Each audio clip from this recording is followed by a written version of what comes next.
जय हिंद सभी पेंशनर बंधु।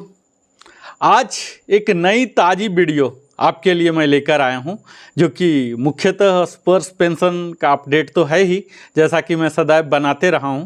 आज हम बात करेंगे स्पर्श पीपीओ नंबर कि इसका क्या दर्शन है, फिलॉसफी क्या है, क्यों ऐसे रखा गया नंबर, जो कि हम सब जान रहे हैं यह 12 नंबर का है पीपीओ नंबर, और यही स्पर्श पीपीओ आईडी भी बन जाता है।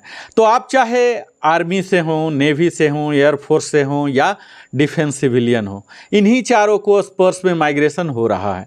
तो आज इस वीडियो को देखने के बाद आपके मस्तिष्क में बिल्कुल स्पष्टता आ जाएगा, और आपका स्वयं का पीपीओ नंबर अगर जनरेट हो चुका है तो उसे याद रखना भी सरल हो जाएगा। तो आइए, यह तो डेडिकेट मैं करता ही हूँ सभी डिफेंस पेंशनर का, और हम में से अधिकतर लोग इसे स्पर्श के नाम से ही पजल हो जा रहे हैं, क्योंकि हर लोगों की डिजिटल लिटरेसी अलग अलग लेवल की है। कुछ अपने आप को सुविधाजनक समझते हैं, अधिकतम लोग सुविधाजनक उम्र के कारण डिजिटल जो इरा चल रहा उसमें कोप अप नहीं कर पा रहे हैं, और स्वाभाविक भी है, यह एक प्राकृतिक भी है कि हर समय यह दुनिया बदल रही, हर 5 साल में बदल रही है, और पिछले 2 साल 3 साल में तो इतना ज़्यादा बदला, इतना तेज़ी से बदले।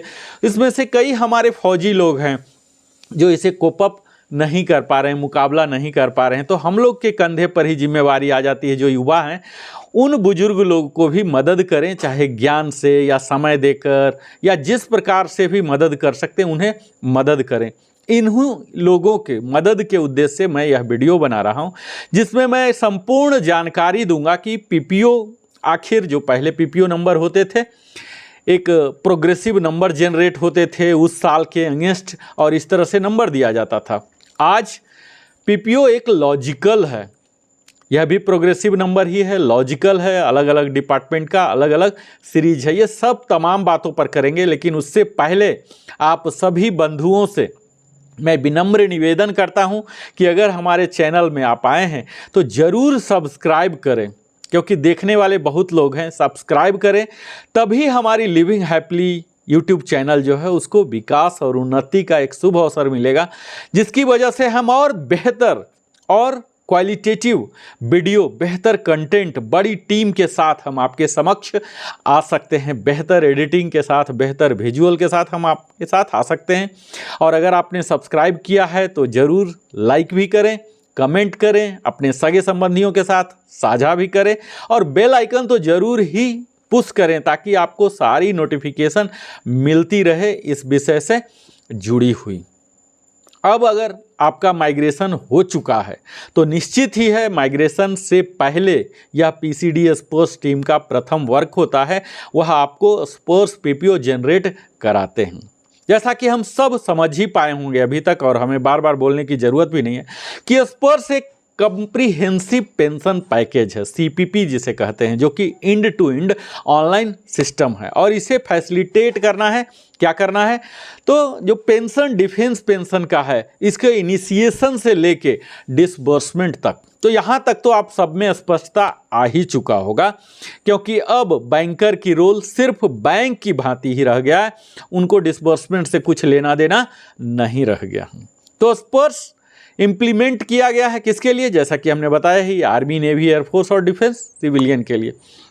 यहाँ आपको एक कमिटमेंट है उनके स्पर्श के ही मिशन स्टेटमेंट को अगर आप देखेंगे तो पता लगे कि वो कमिटेड हैं आर्म फोर्सेस के लिए सिक्योर्ड और रिलायबल डिजिटल प्लेटफॉर्म देने के लिए, और सभी पेंशन रिलेटेड एक्टिविटीज़ के लिए। और यह 17 नवंबर 2021 से ही माइग्रेशन शुरू हो गया था, और आज 23 लाख और करीब 27,000 तक का माइग्रेशन हो चुका आज जिस दिन मैं वीडियो बना रहा हूं।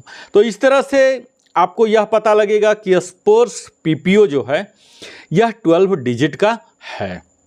यह 12 डिजिट में ही आपको 01 सफिक्स कर देना होता है, 02 कर देना होता है अगर फैमिली पेंशनर है, तो यही स्पर्श यूजर आईडी बन जाते हैं।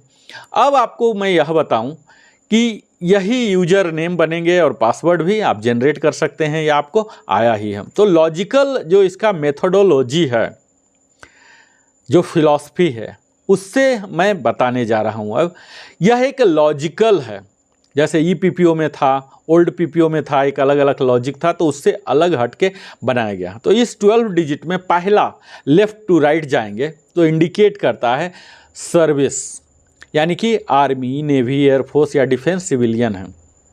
और दूसरा और तीसरा जो पहला लेटर है वह आपको दिखा देगा, जैसे 1 से 8 तक का है तो 1 से 8 तक में आपको सर्विस पता लग जाएगा कि army, air force, navy, defence civilian है।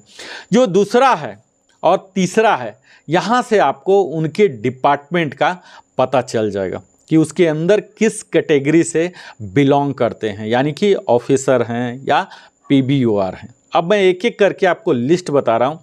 जैसे अगर प्रीफिक्स हो रहा उनका पीपीओ 101 से, तो यह मान लीजिए कि वो आर्मी ऑफिसर्स हैं। 102 से है तो आर्मी ऑफिसर्स ही हैं, लेकिन वो एएमसी, आरवीसी, एमएनएस, एडीसी और टीए बटालियन से होते हैं। अगर 201 to 250 है तो यह आर्मी के पीबीओआर हैं। अब 201 से लेकर 250 तक इनके रिकॉर्ड ऑफिस हैं, करीब 50 के करीब अलग अलग रिकॉर्ड ऑफिस को 01 से लेकर 50 तक का नंबर दिया गया। मैं लिस्ट जारी किया हूं कि किस रिकॉर्ड के लिए कौन सी नंबर है। अगर आपको चाहिए तो आप कमेंट सेक्शन में भी दीजिए, मैं फिर से एक वीडियो बनाऊंगा या आपके कमेंट का जवाब भी 1 to 1 में देने का अवश्य ही प्रयास करूंगा। अगला आता है 301 जो है नेवी ऑफिसर्स को मिला है, और 401 जो है नेवी के पीबीओआर को मिला है। 501 एयरफोर्स के ऑफिसर को है और 601 एयरफोर्स के पीबीओआर को मिला है। तो इस तरह से अगर आप एयरफोर्स के पीबीओआर हैं तो 601 आपका तो कॉमन होने ही वाला है, और अगर आप डिफेंस सिविलियन हैं तो आपका 402 से शुरू होगा। और 701 IDs Indian defence account services के जो ऑफिसर्स हैं, पीसीडीए में जो ऑफिसर्स लोग हैं उनका 701 से है। और 801 जो डिफेंस सिविलियन पीबीओआर यानी कि जो ऑफिसर से कम रैंक वाले हैं उनका है। तो इस तरह से यह 10 कैटेगरी मुख्यतः है। अब एग्जाम्पल भी मैं आपको बता सकता हूं अगर चाहें तो। 240 है, इसका मतलब है कि 240 किसी रिकॉर्ड ऑफिस का, आर्मी के रिकॉर्ड ऑफिस से हो रहा।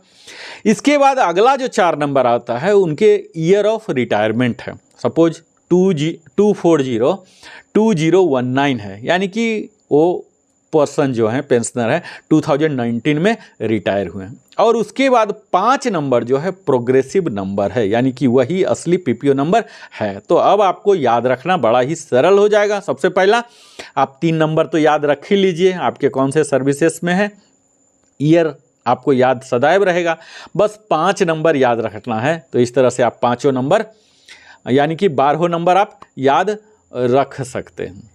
अब आपको जो लिस्ट है 1 to 50, जैसे 40 है जो मैं उदाहरण दिया, वो एएससी साउथ रिकॉर्ड को जो बेंगलोर में अवस्थित है रिकॉर्ड ऑफिस उनका है। इसी तरह से एएससी एमटी है, उनको मिला है 41। एमईजी रिकॉर्ड है उनको 22 है। एईसी है उनका 36 है। तो इस तरह से अलग अलग रिकॉर्ड को अलग अलग मिला है। मैं आपको विस्तार में बता सकता हूँ, लिस्ट भी दे सकता हूँ यूट्यूब में।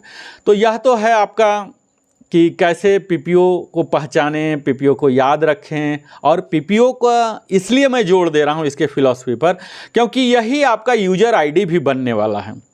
यूजर आईडी से ही आगे की, जैसे आज 23.5 लाख करीब हो चुके हैं माइग्रेट, तो आगे ये माइग्रेशन जारी रहेगा जब तक कि सारे डिफेंस बैंक से माइग्रेट ना हो जाए। तो यह पीपीओ जो है स्पोर्ट्स पीपीओ बड़ा ही अहम भूमिका निभाने जा रहा है। और आप अगर कंप्यूटर में, डेस्कटॉप में करते हैं तो वहाँ रिमेंबर करने की सुविधा है। आप अपने यूजर आईडी को, पासवर्ड को रिमेंबर करा सकते हैं, सिर्फ कैप्चा दीजिए और आगे की सारी कार्रवाई कर सकते हैं, जो कि हर साल हर दिन आप अपना पेंशन स्लिप को देख सकते हैं। कई सारी इन्फॉर्मेशन हैं, टीडीएस देख सकते हैं। अगर आपको कोई ग्रेवियंसेस है, ग्रेवियंसेस दे सकते हैं, ग्रेवियंसेस दिए हैं उसका क्या स्टेटस है, ये तमाम चीज़ देख सकते हैं तभी जब आप सक्सेसफुली स्पोर्ट्स में लॉगिन करेंगे। और लॉगिन के लिए ज़रूरी है कि आपको यह स्पोर्ट्स यूजर आईडी पता चले। और यूजर आईडी के लिए ज़रूरी है कि पीपीओ नंबर पता लगे। तो आज का वीडियो आपके लिए कितना ज़रूरी रहा, अहम रहा, यह आप ज़रूर लिखिए। अगर आप अपने रिकॉर्ड ऑफिस से संबंधित कोई भी इंफॉर्मेशन जानना चाहते हैं तो 1 to 1 कमेंट भी कीजिए। और किसी भी प्रकार की कोई विशेष वीडियो चाहिए तो आप अवश्य कमेंट करके लिखिए, मैं वही वीडियो आपके लिए अवश्य ही बनाऊंगा। तत्काल इस वीडियो को ज़्यादा लंबा न करते हुए आप सबों से विदाई लेता हूं और अंत में फिर से आग्रह करता हूं, अगर आपने हमारे वीडियो को अभी तक सब्सक्राइब नहीं किया तो अवश्य ही सब्सक्राइब करें। और फिर से मिलता हूं, तब तक जय हिंद, जय भारत।